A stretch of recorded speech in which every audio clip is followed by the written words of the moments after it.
Welcome to Voices in Local Government, an ICMA podcast.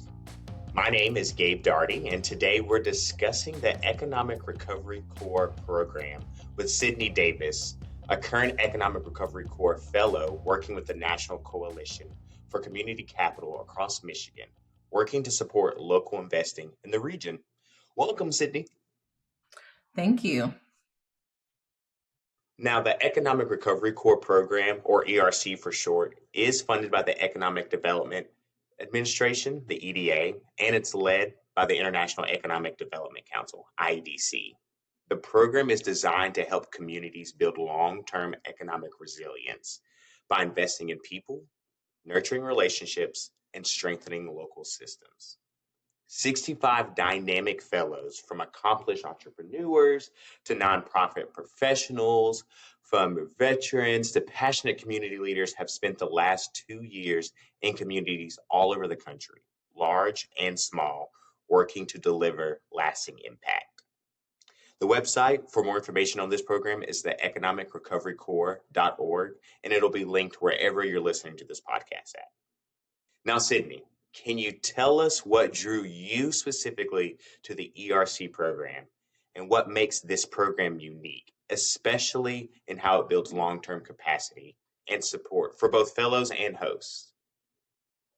For sure. What drew me to the ERC program was honestly a sense of frustration, but hope at the same time. So before ERC, most of my work sat at the intersection of entrepreneurship, local economies, and access to capital as an entrepreneur myself. And I kept seeing the same pattern across communities. There was incredibly capable people with great ideas, good skills, a commitment to their community, but there were systems that existed, but it didn't build to support them, especially early stage or underserved entrepreneurs or people with ideas. So the economic development, we often focus on attraction with that and bringing something in rather than investing in what and who is already there. So ERC stood out because it flipped that model. So what makes this program unique is that it doesn't just fund projects, it funds people and capacity, as you mentioned, and that embeds fellows like myself into real communities, whether it be our own or other communities where they're trying to get to a level of sustainability around economic development. And my role through the fellowship is working with National Coalition for Community Capital, and we work across the full state of Michigan. And for me, that means getting close to local lenders, small business owners, ecosystem builders, and residents and asking different questions, not just how do we grow faster, but who has been excluded from capital, especially traditional forms of capital, what relationships already exist, and what would it look like for a community to invest in itself. So the long-term value of ERC is that it creates learning on both sides. So fellows like myself, we gain a deep ground level understanding of how policy, capital, and community realities intersect. And at the same time, host communities, they aren't left with just a report or like a pilot that disappears after this, 2.5-year project, but they're left with frameworks, relationships with that community, and some local capacity after our fellowship ends. So communities like Michigan can adapt long after the program ends. And that's what made this opportunity feel different for me and worth committing to for 2.5 years. You mentioned a lot of talk about patterns and people and relationships. Could you give us a little more insight of some of the patterns that maybe you're seeing in your realm of the work that you're doing specifically? Do you have any specific examples? Yeah, absolutely. So one clear example is community capital work that I've been leading with the National Coalition for Community Capital across Michigan. So early on in my fellowship, I kept hearing this common concern from our local governments, like our local economic development offices, the city, or ecosystem leaders that are ESOs, entrepreneurship support organizations, or BSOs, business support orgs. And the common concern is like we want to support small businesses and entrepreneurs, but we don't have tools, beyond a grant here and there, and grants alone just aren't enough. And so at the same time, entrepreneurs are saying we don't need charity, we need access, trust, and pathways to capital that actually fit our reality. So through NC3, we focus on helping communities understand and activate local investing. So things like community crowdfunding, you've probably seen that, like Kickstarter is like one, but it's reward based, but like Honeycomb Credit, WeFunder. So these tools have allowed just everyday people to invest small amounts be it $20, $100, or more, into businesses that they believe in, keeping ownership local and the wealth local rather than exporting it out of the community. So the work wasn't just theoretical. We built practical infrastructure. So some things that we did was training and education to the local lenders, local residents, and the people leading the entrepreneurship ecosystem. We did do some playbooks and case studies showing how communities can deploy those tools within the existing economic development frameworks that they already have. One thing that was important, that we did not come in trying to reduplicate the wheel, or change the wheels that already exist in those communities. We wanted to work with what you guys are already doing and just double down on it, right? Amplify it, make it stronger. One of the most important outcomes wasn't a single fund or event, it was a mindset shift. It was a lot of mindset work, really, not only for the entrepreneurs, but the people in the ecosystem, the local leaders, to begin to see residents and people who live locally, not just as beneficiaries of economic development, but as participants in it. Entrepreneurs started to see capital as something that could come from their own community and not just distant institutions, venture firms. And that's what made the work meaningful from an ERC perspective, because it builds resilience at the system level. So instead of relying solely on outside funding cycles, communities gain repeatable, local controllable tools that they can use again and again during recovery periods like we just came from, and beyond. That's awesome. Sydney, you mentioned this, and I think it's important to kind of talk about. You talked about the culmination of the whole project. Could you tell us a little more about what that looks like? Like, what have you learned, and how are you showcasing that? So our approach works best with mid-sized cities, counties, and regions that have already have entrepreneurial activity and community pride. Like they have some momentum. When we rolled out like stakeholder engagement, just to get a feel of where every region is at, we in the state of Michigan we have 10 regions. We broke our state into 10 regions. Some are bustling. You got like the Detroit area bustling. You got the Lansing where more the colleges are at bustling, and then some areas just like this is very new to us, very foreign. And we noticed that the ones that were less than mid-size, as defined in Michigan, they just lacked flexible capital tools. And so these are places where small businesses are the backbone of the local economy.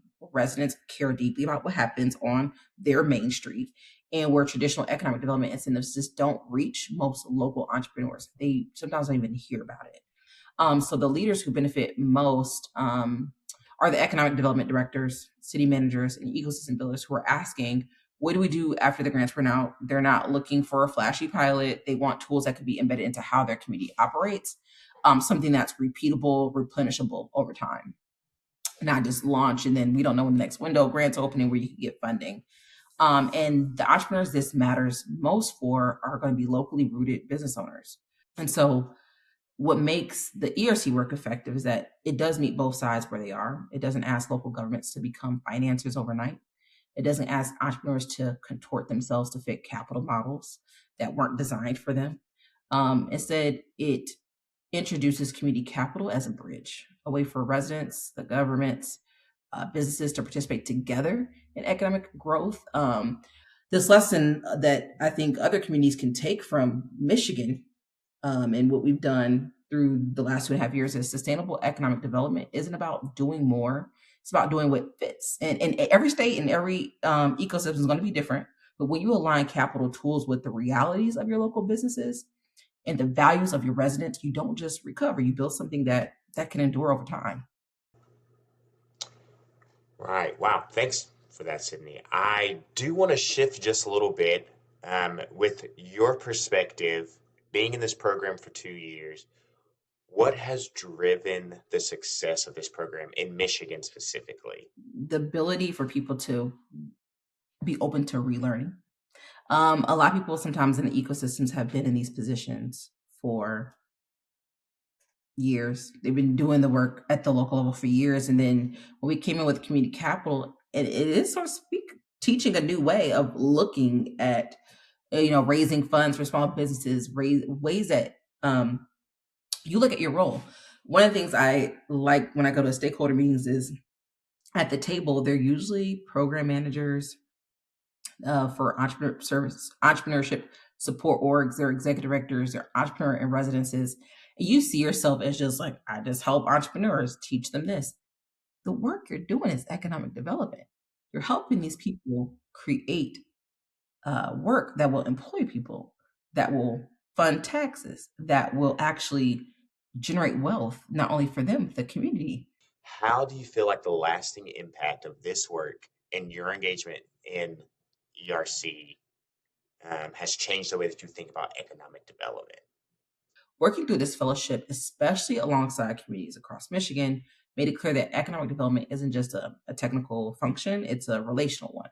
And so you can have the right policies on paper, but without trust, shared understanding, local ownership, those policies don't translate into lasting impact. So ERC also shifted how I think about the role of local government. So rather than being the sole driver or gatekeeper of economic growth, local government can be a convener and enabler for creating space for communities to invest in themselves, lowering friction and supporting systems that already exist on the ground. So on a personal level, the program reinforced that resilience isn't built through speed or scale alone. It's through alignment with capital, culture, and community priorities. And the work that I've done through ERC showed me that when communities are given the tools to participate meaningfully in their own economic future, those results are more durable and more equitable. Well, Sydney, we've had a lot of fun today, I think, just kind of getting to discuss the program and your work in Michigan, which is phenomenal, by the way. Thanks for the work that you're doing. I hope you don't feel like it's thankless because people will be grateful for this for years to come. But Sydney, thanks so much just for taking the time to talk with me today. If any of our listeners are interested in learning more about this program, please visit economicrecoverycorps.org. You can find all the information there and anywhere else that you are listening to this podcast. It'll be linked. But thank you so much, Sydney, for your time today. Thank you so much. I appreciate it.